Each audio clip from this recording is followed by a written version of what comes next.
ನಟ ವಿಷ್ಣುವರ್ಧನ್ ಸಮಾಧಿ ನೆಲಸಮ ಮಾಡಿದ ವಿವಾದದಲ್ಲಿ ನಟ ಶಿವರಾಜಕುಮಾರ್ ಅವರು ಮಾತನಾಡಿದ್ದಾರೆ. ಏನೆಲ್ಲ ಮಾತನಾಡಿದ್ದಾರೆ ಅಂತ ಈ ವಿಡಿಯೋದ ಮೂಲಕ ನೀವು ತಿಳಿದುಕೊಳ್ಬೋದು. ಎಲ್ಲರಿಗೂ ಗಿರ್ಮಿ ಕನ್ನಡ ಟಿವಿ ಯೂಟ್ಯೂಬ್ ಚಾನಲ್ಗೆ ಸ್ವಾಗತ ಅಂತ ಹೇಳ್ತೀವಿ. ಶುರು ಮಾಡೋಕ್ಕಿಂತ ಮೊದಲು ಯಾರೆಲ್ಲ ನಮ್ಮ ಯೂಟ್ಯೂಬ್ ಚಾನಲ್ ಮೊದಲು ನೋಡ್ತಿದ್ರಿ ಅವರೆಲ್ಲ ಸಬ್ಸ್ಕ್ರೈಬ್ ಮಾಡ್ಕೊಳ್ಳಿ ಮತ್ತು ಅಲ್ಲೇ ಪಕ್ಕದಲ್ಲಿ ಇರೋ ಬೆಲ್ ಐಕಾನ್ ಪ್ರೆಸ್ ಮಾಡಿ.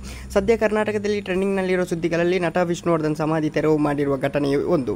ಇದೇ ತಿಂಗಳ 8ರಂದು ಅಭಿಮಾನಿ ಸ್ಟುಡಿಯೋದಲ್ಲಿ ನಟ ಡಾಕ್ಟರ್ ವಿಷ್ಣುವರ್ಧನ್ ಸಮಾಧಿಯನ್ನು ನೆಲಸಮ ಮಾಡಲಾಗಿದೆ. ಆ ಬಳಿಕ ನಟ ವಿಷ್ಣುವರ್ಧನ್ ಅಭಿಮಾನಿಗಳು ಸೇರಿದಂತೆ ಹಲವು ನಟನೀಯರು ಈ ಬಗ್ಗೆ ನೋವು ವ್ಯಕ್ತಪಡಿಸಿದ್ದಾರೆ.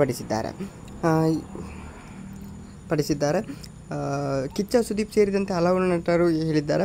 ಅಷ್ಟೇ ಅಲ್ಲ, ದೊಡ್ಡ ಮನೆ ಕುಟುಂಬ ಎಂದು ಹೇಳಲಾಗುವ ಡಾಕ್ಟರ್ ರಾಜ್ಕುಮಾರ್ ಫ್ಯಾಮಿಲಿಯಿಂದ 2ನೇ ಮಗ ರಾಘವೇಂದ್ರ ರಾಜ್ಕುಮಾರ್ ಕೂಡ ವಿಷ್ಣುವರ್ಧನ್ ಸಮಾಧಿ ನೆಲಸಮ ಕುರಿತು ಬೇಸರ ವ್ಯಕ್ತಪಡಿಸಿದ್ದಾರೆ.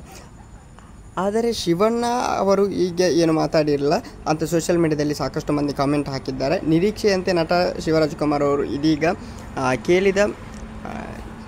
ಕೇಳಿದ ಪ್ರಶ್ನೆಯೊಂದಕ್ಕೆ ಉತ್ತರ ಬಗ್ಗೆ ಮಾತನಾಡಿದ್ದಾರೆ. ಖಾಸಗಿ ಸಂದರ್ಶನದಲ್ಲಿ ನಟ ಶಿವಣ್ಣ ಅವರು ನಟ ವಿಷ್ಣುವರ್ಧನ್ ಸಮಾಧಿ ತೆರವಿನ ಬಗ್ಗೆ ಮಾತನಾಡಿದ್ದಾರೆ.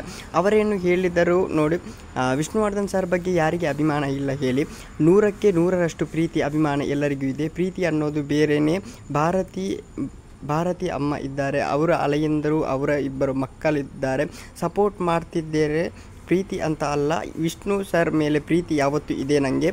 ಅಭಿಮಾನಿಗಳು ಏನು ಚಿಂತೆ ಮಾಡಬೇಡಿ, ಅದು ಆಗಬೇಕಾದದ್ದು ಖಂಡಿತ ಆಗೇ ಆಗುತ್ತೆ. ಅದನ್ನು ದೊಡ್ಡ ವಿಷಯ ಅಲ್ಲ.